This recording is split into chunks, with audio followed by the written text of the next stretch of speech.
cemetery. Now, which is going to be older cave? Where the ceiling is there, or where the ceiling is? Who says here? And who says here? So this is the oldest. Okay, the closer to the surface, the older the cave passageway. The deeper we go, the youngest cave passageway. And get this, we still have cave before today down another 200 feet below where we're standing.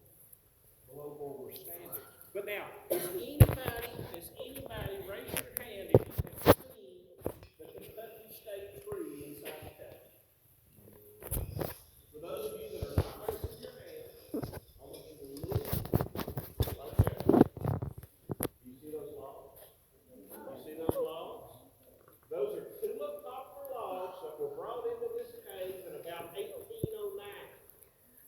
And the reason why, when that boy chased that bear in here, he was crawling on his hands and his knees, and it was river sediment from that river, that underground water that carved this out. If you've ever seen a place get flooded, when the water leaves, it leaves behind all that mud and muck and everything.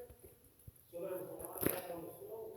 There was a lot of that on the floor, and we did this other thing in the cave. Everybody go get up straight out. Stick your pinky finger straight down. Turn your hand sideways and feel. We had little critters about that size flying around everywhere. You may know what they're called? Bats. Frogs. And bats used to nest under the cave. It was a floor. So that stuff mixed into that river sediment. And when this is a dry cave, because we don't have any stalactites or stalagmites, because of our sandstone roof that's outside of here, that altitude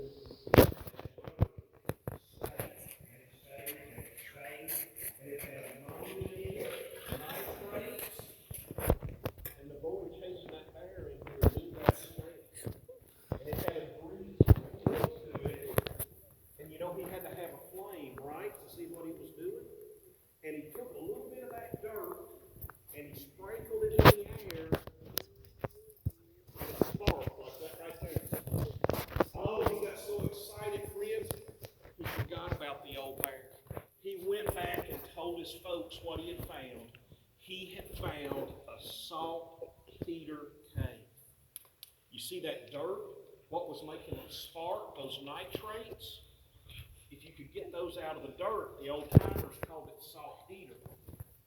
And this wood over here, those boxes that were in that first big room, the boxes we'll see right up here on the right are the remains of the first big commercial use of Mammoth Cave, was to get saltpeter out of the cave dirt.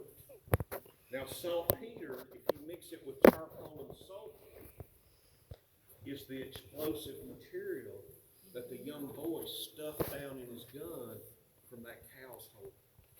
It's black powder. Black powder comes from cave dirt in this area. Other places it comes from different things. We call it gunpowder, right? Huh? Gunpowder also? Black gunpowder. Yeah. Black gunpowder. Saltpeter is 75% of black gunpowder. Charcoal and sulfur are the other two ingredients. Along about 1812, there was a war broke out between the United States and England. This was after the Revolutionary War, and it took place in 1812. Does anybody happen to know the name of the war that took place in 1812? The War of 1812. Exactly right. Exactly right. The War of 1812. I always did good on that. We were into it with England. As a young nation, we had been buying our gunpowder from them. But if you're at war with somebody, are they going to let you have supplies? No. So we had to turn to an internal source. And word had got out that there was a cave in Kentucky that had enough gunpowder ingredients in it to fight a war. So they came in here and they started digging the dirt. Now they weren't chipping out the rocks, just digging the dirt. And they put the dirt in the box. like tea for about a week, and then hand pump it all the way back out to all the tops of the house in the cave. And they would put that dirty water in a pot, boil it down, and when all the water was boiled off, a chemical reaction had took place, and a salt crystal was in the bottom of that pot. And that was the saltpeter. And that was shipped to Delaware, where Mr. DuPont, founder of the DuPont Chemical Corporation, mixed it with the charcoal and sulfur and supplied the U.S. government with gunpowder. He had a contract for 1 million pounds of gunpowder. We shipped him probably a third of the ingredients that he needed for that contract. So here's something interesting. This little field we're getting ready to walk over, after they ran the water in the box full of dirt, they would take the dirt and they would just throw it back out in the cave, and it made that hill. If you'll look on the wall right here, can you kind of see this line about right down through here? And look on this wall over here, you can see it about the same place right through there. That's how high the floor would have been. All right? But they dug that down, they processed it. So that dirt there is what they call tailings. And it once contained the energy that helped us keep our independence during the War of 1812. One more thing, and then we're going to walk. There was a guy in a boat, looked out, and he saw a battle during the War of 1812. And he made a poem out of his inspiration from that battle. It was something in the poem went something like the rocket's red glare, the bombs bursting in air. And later on, that poem became a song. Anybody ever heard that song? What's the name of that song? Somebody help me out, girls. Y'all know it? The Star Spangled Banner, right? Our national anthem. Yeah, you got it, Freddie. You got it. It was right there on the tip of your tongue. All right, it was good. It was good. The Star Spangled Banner come out of that war, and chances are this dirt that we're getting ready to walk over right now could very easily have contained the explosive material that inspired the writing of our national anthem. That's something to be proud of. All right, that's something to know about. You thought you were coming to see a big hole in the ground. However, if it hadn't been for the dirt and the vacuum and the work of all these individuals to extract that, this could be Her Majesty's, all right, or King Charles III's cave instead of 26 national parks. Yeah. But now, there's always another side to the story. And another side to our story, the individuals that were having to do the work to get the dirt so that we would stay a free nation were enslaved. That would never see freedom in their lifetime because most of them were cast away. There was civil war in this country and all men was free. Question right here, Steve?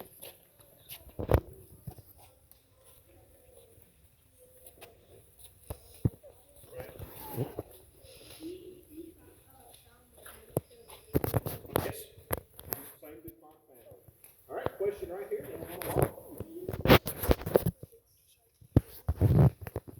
Now, we were too far from the battles. Too far from the battles during the War of 1812. Did the kid get rich? We're not sure about that. His family had a ferry boat that took people back and forth across the cave. We know that that first passageway that we came through is called Alfred's Narrows, and that was named after him. What happened to the bear? Hold that thought.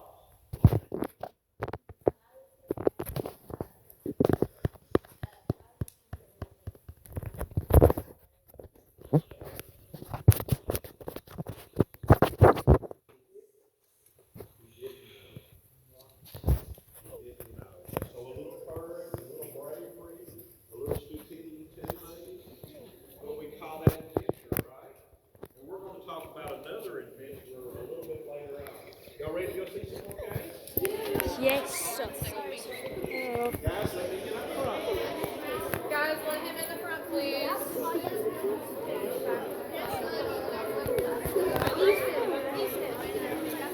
want to put this on my YouTube channel. This is amazing. Maybe you can get your parents to bring you back and y'all can do a different tour with a family. Because they have different tours you can take, different parts of the cave. Okay. I have a lot of 1050. 1,050 already?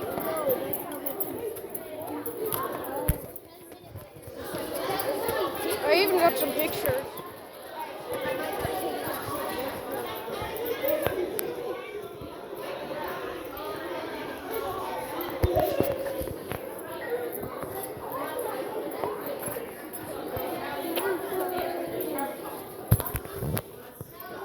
Oh, I need to catch that. That's amazing. Whoa! Oh, there's another one.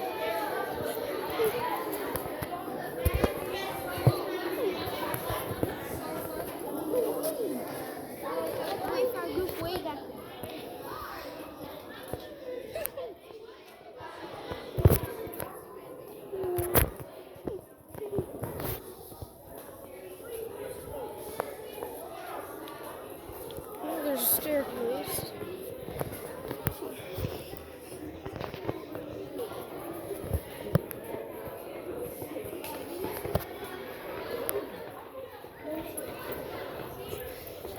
Will you help me remember before we leave that to get Jonas the Bible? Yes. I had them put it on their little gator thing. Okay. It's like a candy.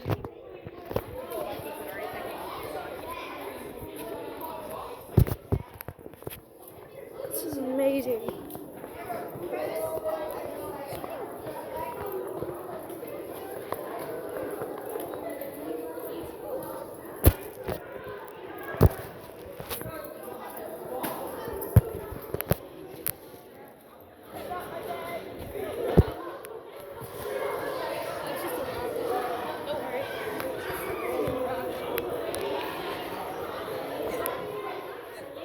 Guys, don't film everything. Experience it with your eyes, too. Yeah, but I also want to show it to my parents. I mean, come on, this is amazing. It is. I know I like seeing it with my eyes, but also I just feel like it's one of the things that people need to see. It's just...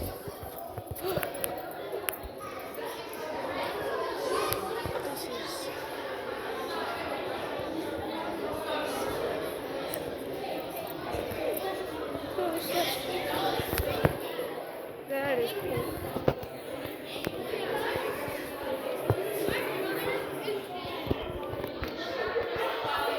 Whoa, whoa, another light.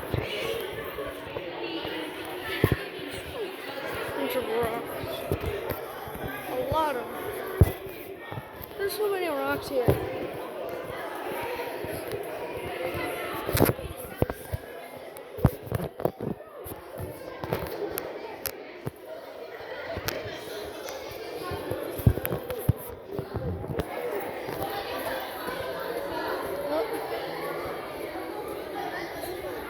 There's something else. I can't see it. Whoa, whoa, whoa, whoa.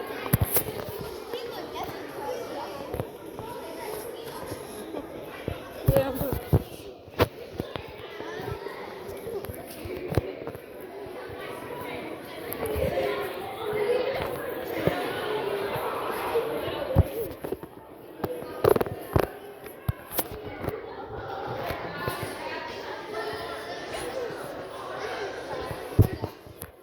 This is truly amazing. The cave is taking off the story. Okay. Yeah, I know. Well, now everyone who watches my YouTube channel is going to know my name. At least not my last name. That's good. So do you have a YouTube channel? Oh, yeah.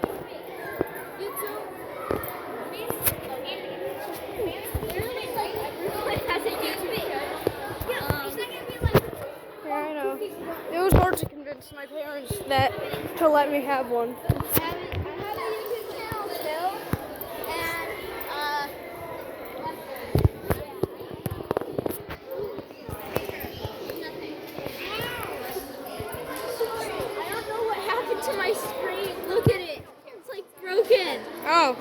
take a picture of my screen.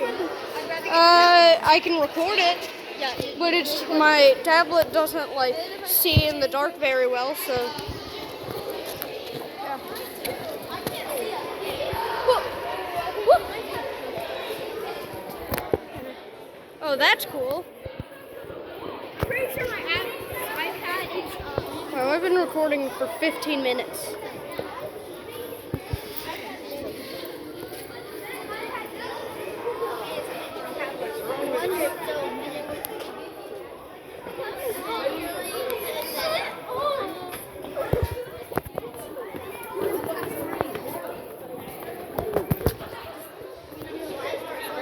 I think I have too many pictures.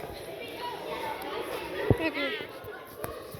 I need more. I only that's have like cool. 120. Do you know who the other two are? Did you know in Japan, the kanji for four.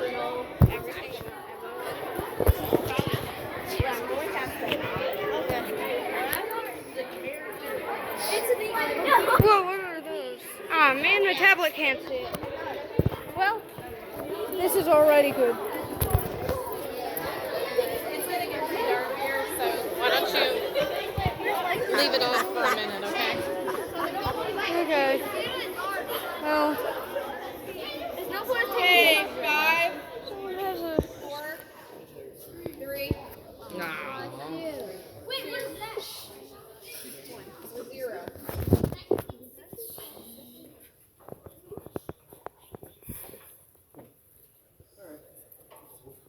Y'all stay on the page.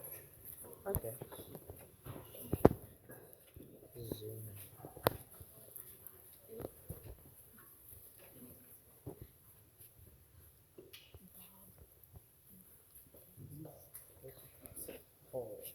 So they're down here, they're digging that dirt. They didn't go past this area here pretty much. They had enough dirt from kind of here back and down some other side passageways. And did you see the stairs going up?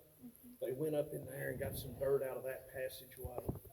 And so from the cave is big and huge like this for 2 more miles, and it just kind of pinches shut. All right, just kind of pinches shut.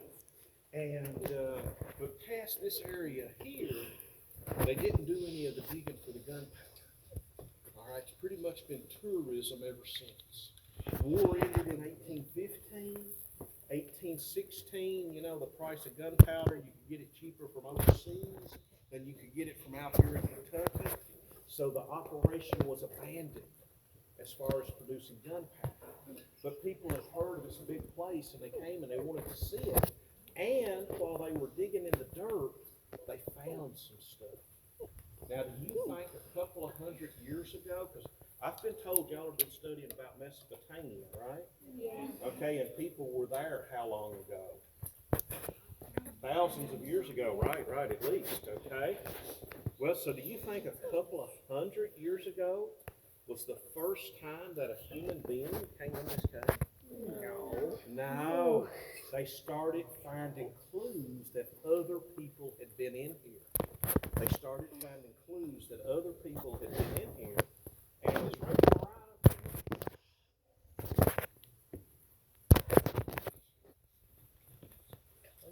here. Can you find one of those things back there? Or there's some right up here somewhere too, isn't there?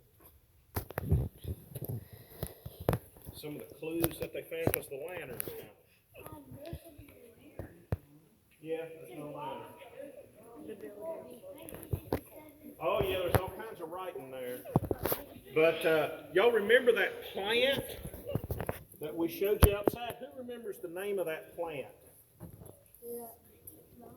What was the name of that plant? Cane. Who remembers? Cane reed, right. Well, they started finding little pieces of cane reed laying on the floor that was about as long as my flashlight. And one end was burnt. One end was burnt. It was blackened like it had been on fire. And it was scattered all over the place. Except for when you need a piece of it. All right? And is there some right there? Is there some little sticks right here? Yeah. Oh, yeah, here's a whole bunch of it right up here. Ranger, if you just hold the light on that for us. All right. Woo! And when everybody comes by here, you'll be able to see this. If you're back there, it'll be okay. We're all gonna come around this way. But they started finding these little pieces of wood burned on one end, and they knew it was that river cane. And where it was burnt on one end, did it just float in when there was water in here? No. Somebody had to carry it in. And they got to thinking, you know, it's dark in here. If we set something on fire, I bet we can see. Now, if you're holding a flaming stick, when that flame gets close to your hand, what are you going to do? You're going to drop it. And that's why they were laying all over the cave. So a few thousand years ago, 3,000 to 5,000 years ago, instead of the electric lights, people had flaming sticks coming in the cave. All right? And do you think they were dressed like us? No, they started finding little pieces. Don't play in the dirt, please, because there's little critters that live in there. All right? They started finding little pieces of cloth. All right? Pieces of plant material twisted together and woven together to make like socks and things like that in the cave. And then they even found some people that didn't make it back out. Found their remains in the cave naturally mummified because those same nitrates that were in the dirt that they were using to make the gunpowder is a preservative. So kind of naturally mummified, like the Egyptian mummies, but they still had their organs and stuff inside of them, their heart, their liver, their stomach. And in the 1950s, they did an autopsy on one of these people. And in his stomach, do you see all this black stuff on the wall here? Well, originally that would have been snow white. But because of all the flames that have been in the cave to light it up, it turned black. But in his stomach was some of this mineral. He had eaten some of it. All right, we call it gypsum today. It's got a salty taste to it. We use it in bread, and we use it in sheetrock and things like that. But notice how there's none of it down low. His people of his time harvested it out of the cave as high as they could reach. What they used it for, we don't really know. But we know it had enough value to them that they were willing to risk their life to get it out. Friend? Sure, I can shine the light. See how right through here, see how it's been beat off the wall? Those marks are prehistoric hammer marks from 3,000 to 5,000 years ago. 3,000 to 5,000 years ago. And what we're going to do is we're going to show you what it looked like in the cave when they were in here. I'm going to turn the light off. Rachel Maline is going to keep her flashlight on for a moment. Okay, so your phone light, put So your phones in your pockets. Put your phones in your pockets. Your watches too, guys. Cover your. All right, cover up anything that makes light. All right, no screaming. All right. Now she's going to turn her flashlight out, and it'll be totally quiet. Against your jacket. Touch your finger to your nose. Open and close your eyes. Total, absolute devoid of life. This is what all American faith looks like in its natural state. And if we were by ourselves, you would get quiet enough that you could hear your own heart beating as the blood that passed your rhythm.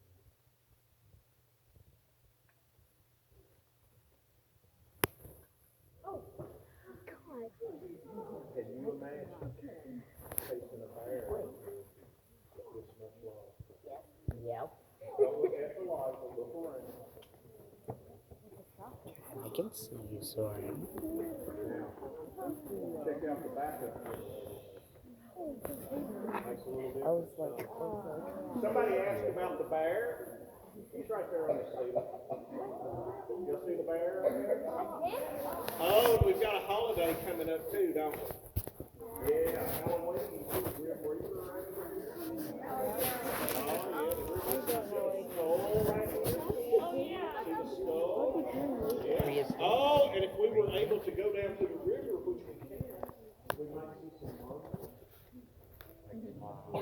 scared me. And do you know, there used to be giants that said live in the cave. And one of them, Sorry. here's his coffin. The giant's coffin right there. Maybe the giant's name was Kozan, we're not sure. And the old guys do tricks to entertain early visitors and tell stories like I just did there. And they would say that at certain times of the day, the lid would fall off.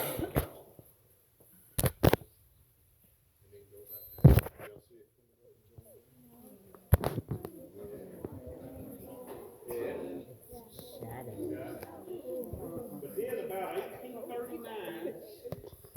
But then about 1839, the cave is sold. A doctor purchases the cave.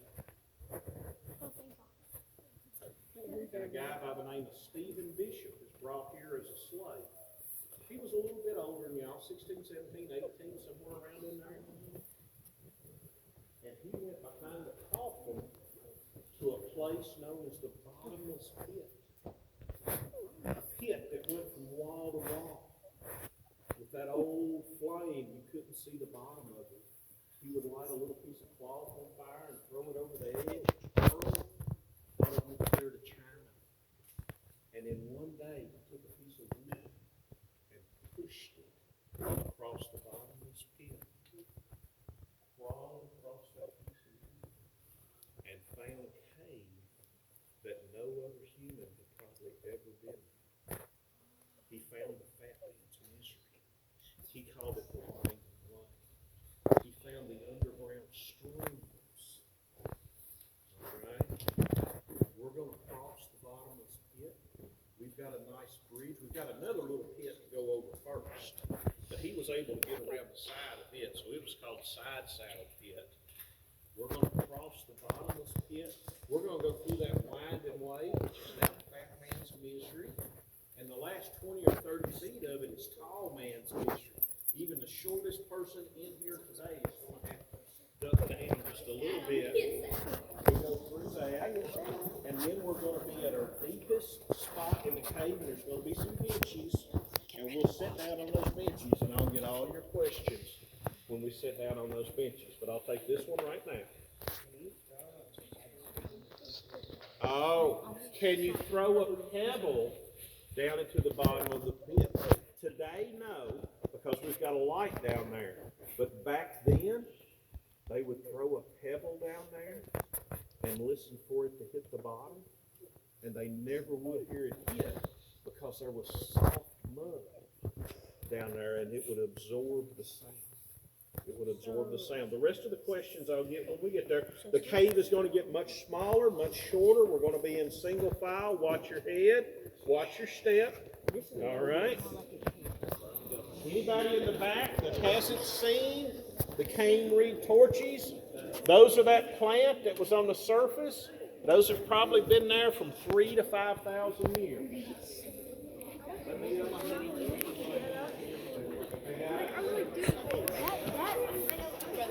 When it went pitch black and JJ stood up, I thought there was a bird. I watched too much of it.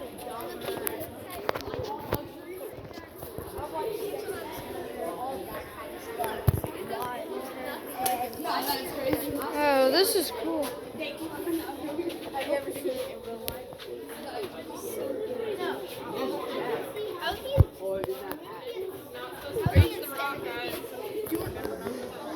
Oh, yeah. Do you want to be in front of me or behind me? Whoa. I was not looking and I almost fell. I wasn't looking and I did fall. Ah, whoa.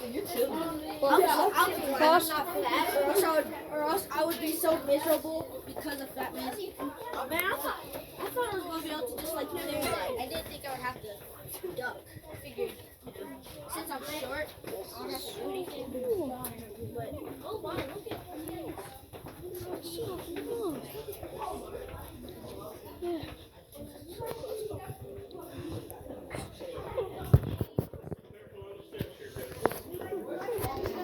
Okay. I've got to watch for the steps.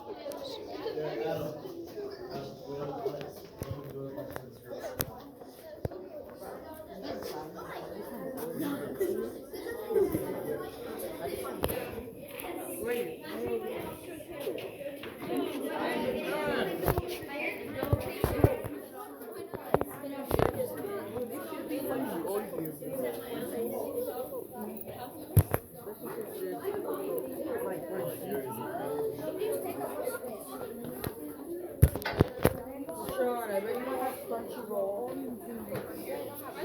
I bet you don't. Whoa, this is so deep.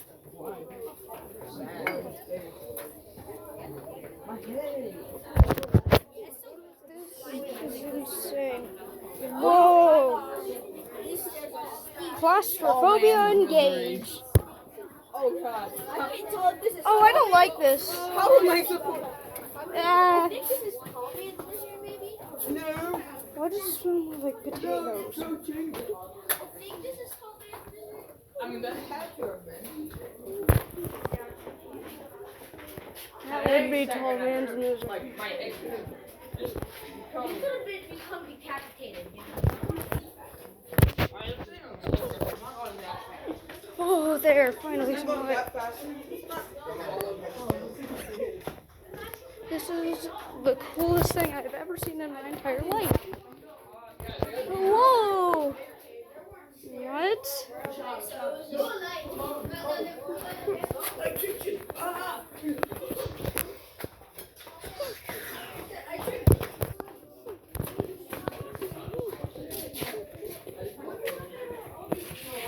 Oh, that's cool.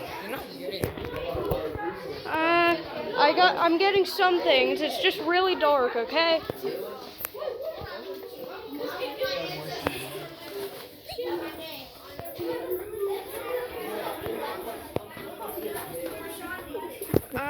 That is. Oh, I feel like I'm about to. I don't want to hit my head. Whoa.